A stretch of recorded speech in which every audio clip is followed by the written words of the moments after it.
mọi người, chào mừng mọi người đã đến với kênh YouTube của Noli. Trong bài học ngày hôm nay, Noli sẽ hướng dẫn cho mọi người cách tăng mũi đơn, giảm mũi đơn như thế nào. Đầu tiên, các bạn cần chuẩn bị cho Noli một cuộn len sợi và một cây kim móc phù hợp với sợi len đó. Trong tiếng Anh, tăng mũi đơn là increase, viết tắt là INC. Trong chat tiếng Việt thì tăng mũi thường hay được ký hiệu là chữ V. Bây giờ mình sẽ thực hành cho các bạn quan sát. Với mũi đơn bình thường, chúng ta sẽ móc mỗi một chân một mũi.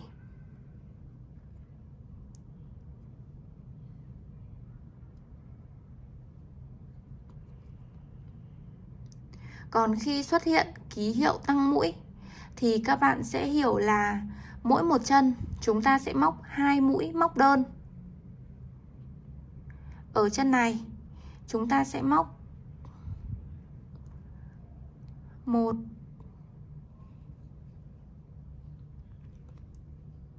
2. Với chân kế bên, nếu như xuất hiện ở chat chữ ký hiệu là chữ V hoặc là INC, có nghĩa là các bạn hiểu rằng là ở chân kế bên chúng ta sẽ móc 2 mũi vào một chân.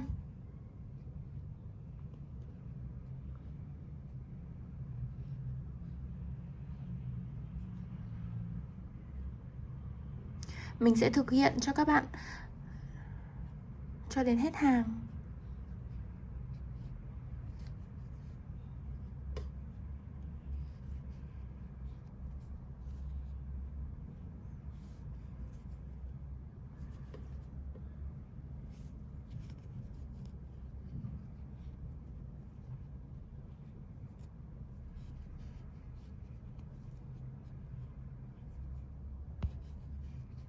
Cứ mỗi một chân chúng ta lại móc 2 mũi.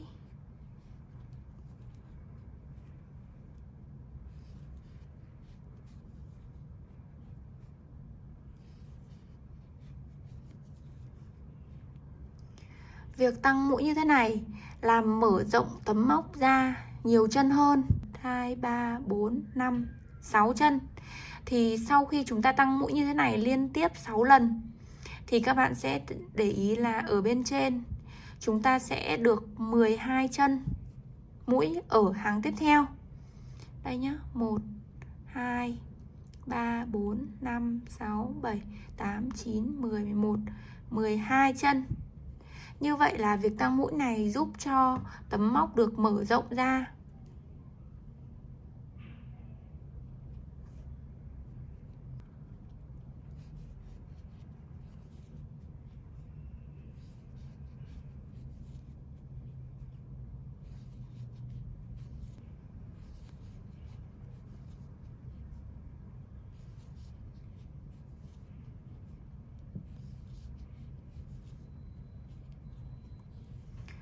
Như vậy là các bạn có thể thấy là từ 20 mũi mình móc ban đầu, bây giờ chúng ta đã ra được là 40 chân mũi.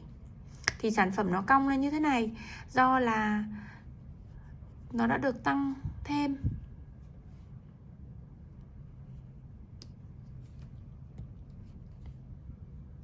Thì bây giờ mình sẽ tiếp tục hướng dẫn cho mọi người cách để giảm mũi. Trong tiếng Anh giảm mũi là decrease, viết tắt là DEC.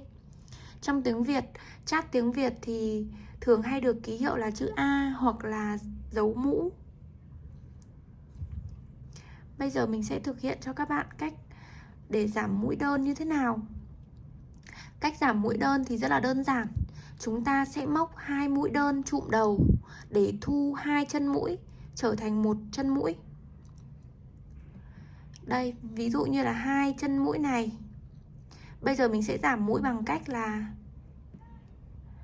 móc vào chân đầu tiên, nhưng mà mình sẽ không lấy len qua luôn, mà chúng ta lại tiếp tục móc vào chân thứ hai. Sau đó thì đi qua cả 3 vòng trên kim.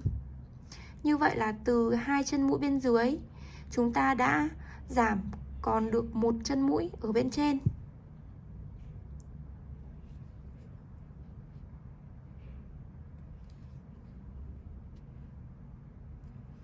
đi qua cả 3 vòng tròn.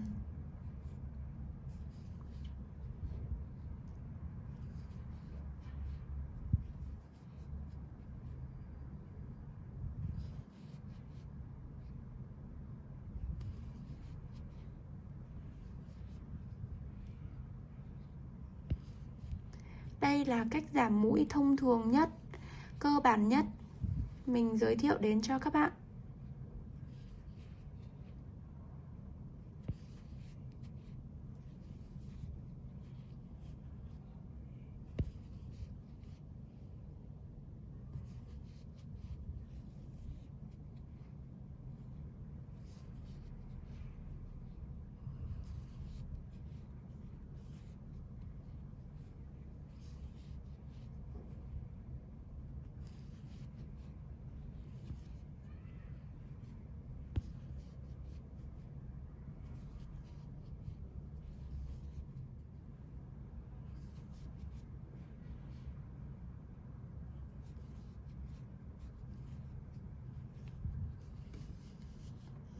Như vậy là các bạn có thể thấy là từ 40 mũi ở hàng bên dưới mình đã giảm còn được là 20 mũi.